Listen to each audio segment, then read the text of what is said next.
अमुक हपचनदौबनेबको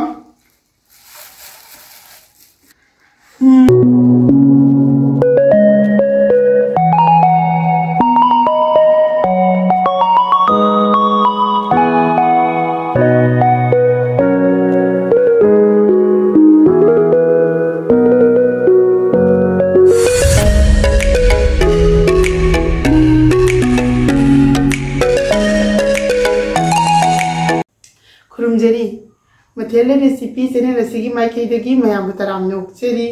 मयाम आई ngasi सिंजू सुगे सिंजू से अखोय मेटे सिंगना यामना पामना चानी को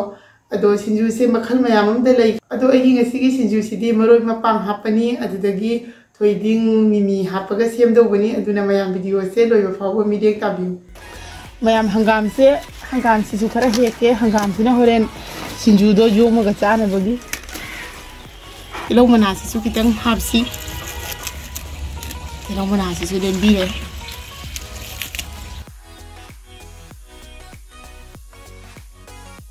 สินะมาย่างแบบนี้มาย่างแบบเสียจามเดียฮับปุ๊บอดุมาหน้าเสียขนาดดุพอเรนสินจูดูก็ใส่เส้นมันต้องมานำนุ่งสีนะฮาวนี่มาย่างสินจูกิมาจัดสิ่งเสียหายจะรักแก่อาศิดาอาศิมอเตอร์มาตัวนี้บ้างก็มอเตอร์มาตัวนี้เราจะเร่อดุตะกี้อาศินะอวาพัดกงอดุตะกี้อาศินะเล็กขมันมานะअसिदा तिलो मना खरा लौजरे अदुदगी असिना तोनिंगो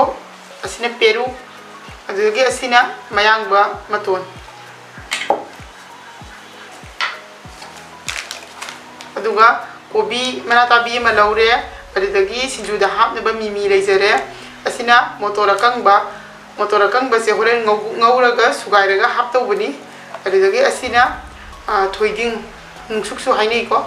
थोइदिंग लौजरे अदुदगी असिना फदिगोम सिंजुगी मचल सिंजे हाइबा लोइरबनिना हौजिक सिंजु से सोइरगा हापगे मोटर से कंगना खांगा साबदा ngahang ngौबिरे हौजिक ग्राइंडिंग जार अमदा हापचिलगा तखाइ बिरनी तखाइ दौबसे यामना कुपना तखाइ गदौब नते खितंग पौरप तौना थमगनी मोटर से तखाइबा लोइरे असुमना खरा पौरप तौना थंबिगनी थोइदिंग सिसु ngahang ngौबिरे अदुगा तखाइरे मयाम सिंजुगी मचल सिंगे से सोइबा लोइजरे असिगा तोनिंग कोक लेजरे अदुदगी असिना तिलौ मना असिना फदिगोम कोबी मना ताबी असिना पेरू अदुगा असिना मोतोर मतोन असिना लेखमान मना अदु असिदा आइना मोतोर मतोन मना तो खरा लौरे असिना होरेन दुम सिंजुगी मथक्ते साइसनबगी असिदा थोइदिंग असुबा लेजरे दे असिना मिमी लेरे मिमी सिदा लेजरे मिमी पैकेट अनि खक लौजरे अदुगा असिना असि पापड़ नेबा पापड़ से पैकेट अमा लौरे अदो असिना ngसागी मोटर असुबदो असिगा तोंगा अनि खक्का अजदि मुरो अकंबा अंगुबा लौजरे थुम लेरे असिदा अदी पेरुक मना से ओइना खरा मरी मंगा खक सुमाइना थमे होरेन सिंजुगी मथक्ता साइसनबगी तो असिना मयांग मतोनिना होरेन सिंजुगी मथक्ता सिसु साइसनबनी असियु थमजरगे हौजिक सिंजु से सेमसी असिदा आइना कोना चौबा मा लौजरे हौजिक असिदा अहानबदा कोबी मना ताबी से असियान हापिरनी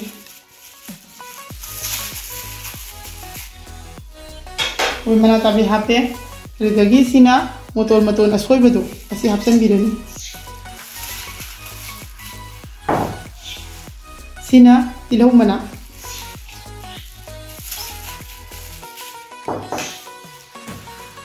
असिना पेरुक असोइबा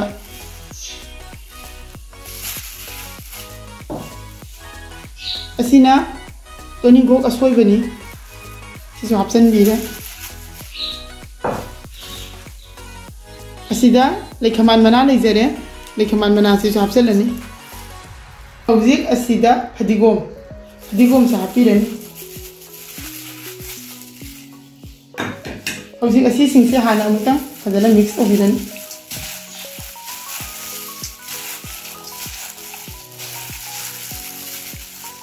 हौजिक असिदा ngसागी मोटर असुबदो से हापिरनी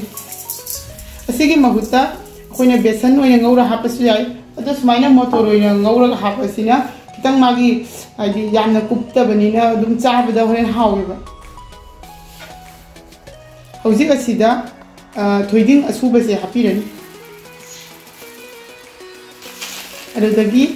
ꯃꯌꯥꯝꯒꯤ ꯐꯦꯚꯔꯦꯠ ꯃꯤꯃꯤ ꯍꯥꯞꯄꯤꯔꯅꯤ ꯃꯤꯃꯤ ꯄꯦꯀꯦꯠ ꯑꯅꯤꯁꯦ ꯍꯥꯞꯄꯤꯔꯦ ꯑꯗꯨꯗꯒꯤ ꯑꯁꯤꯅ ꯄꯥꯄꯔꯁꯦ ꯊꯨꯒꯥꯏꯕꯤꯔꯅꯤ ꯁꯨꯃꯥꯏꯅ ꯑꯃꯨꯛꯀ ꯆꯟꯕꯤꯔꯅꯤ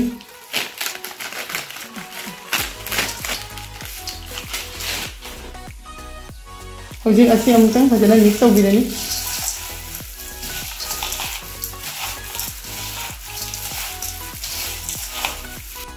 ꯍꯧꯖꯤꯛ ꯑꯁꯤ ꯁꯥꯏꯗꯇ ꯑꯃꯇꯪ ꯊꯝꯃꯅꯤ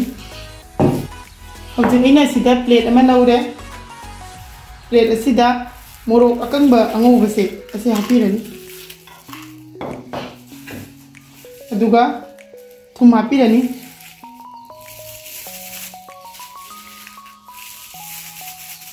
ꯑꯁꯤ ꯍꯥꯟꯅ ꯐꯖꯅ ꯈꯨꯠꯅ ꯐꯖꯅ ꯇꯣꯠꯄꯤꯔꯅꯤ ꯃꯣꯔꯣꯛꯀ ꯊꯨꯝꯒꯁꯦ ꯍꯥꯟꯅ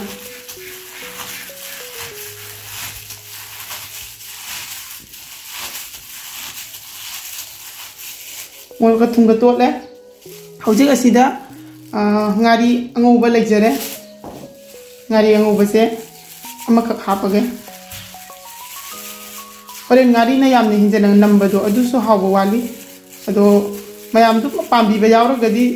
ꯌꯥꯝꯅ ꯍꯥꯞꯄꯁꯨ ꯌꯥꯏ ꯑꯗꯣ ꯑꯩꯒꯤꯗꯤ ꯑꯃꯇꯪ ꯍꯥꯞꯄꯦ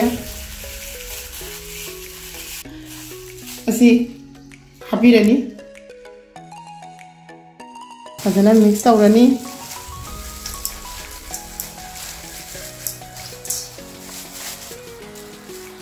ꯑꯁꯤꯒꯤ ꯃꯊꯛꯇ ꯑꯁꯤꯒꯤ ꯃꯣꯇꯣꯔ ꯃꯅꯥꯁꯦ ꯑꯁꯤ ꯍꯥꯞꯄꯤꯔꯅꯤ ꯃꯣꯇꯣꯔ ꯃꯅꯥꯁꯦ ꯑꯩꯈꯣꯏ ꯃꯇꯣꯟꯂꯣꯝ ꯊꯪꯕꯗꯨꯅꯦꯕꯀꯣ ꯁꯤꯅ ꯃꯌꯥꯡꯒ ꯃꯇꯣꯟ ꯍꯥꯞꯄꯤꯔꯦ ꯁꯤꯅ ꯄꯦꯔꯨꯛ ꯃꯅꯥ ꯁꯤꯁꯨ ꯑꯃꯨꯛ ꯃꯤꯛꯁ ꯇꯧꯁꯟꯕꯤꯔꯁꯤ ꯉꯁꯤꯒꯤ ꯁꯤꯡꯖꯨꯁꯦ ꯁꯦꯝꯕ ꯂꯣꯏꯖꯔꯦ ꯃꯌꯥꯝꯗ ꯑꯩꯒꯤ ꯁꯤꯡꯖꯨ ꯆꯥꯕꯒꯤ ꯃꯑꯣꯡ ꯑꯃ ꯍꯥꯏꯔꯛꯀꯦꯕꯀꯣ ꯁꯤ ꯍꯪꯒꯥꯝ ꯃꯅꯥꯁꯦ ꯍꯪꯒꯥꯝ ꯃꯅꯥꯁꯤꯗ ꯁꯤꯡꯖꯨꯁꯦ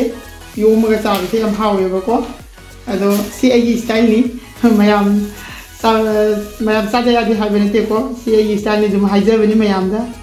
ꯍꯪꯒꯥꯝ ꯃꯅꯥꯁꯦ ꯁꯨꯃꯥꯏꯅ ꯁꯤꯡꯖꯨꯁꯦ ꯌꯣꯝꯃꯦꯕꯀꯣ ꯑꯗꯨꯗꯒꯤ ꯁꯨꯃꯥꯏꯅ ꯌꯣꯝꯃꯒ ꯌꯣꯝꯃꯅꯤ ꯄꯨꯟꯅ ꯑꯃꯨꯛꯇ ꯍꯨꯞꯆꯟꯗꯧꯕꯅꯦꯕꯀꯣ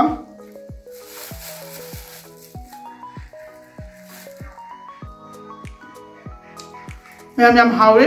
ꯑꯗꯣ ꯃꯌꯥꯝꯁꯨ ꯑꯩꯅ ꯆꯥꯔꯤꯕ ꯃꯑꯣꯡꯁꯦ ꯑꯁꯨꯃꯥꯏꯅ ꯑꯝꯇꯪ ꯆꯥꯔꯒ ꯇ꯭ꯔꯥꯏ ꯇꯧꯕꯤꯌꯨꯕꯀꯣ ꯉꯁꯤꯒꯤ ꯑꯣꯏꯅꯗꯤ ꯚꯤꯗꯤꯑꯣꯁꯦ ꯃꯇꯥꯡ ꯑꯁꯤꯗ ꯂꯣꯏꯁꯤꯟꯖꯔꯒꯦ ꯃꯌꯥꯝꯅ ꯚꯤꯗꯤꯑꯣꯁꯦ ꯂꯣꯏꯅ ꯌꯦꯡꯂꯕ ꯃꯇꯨꯡꯗ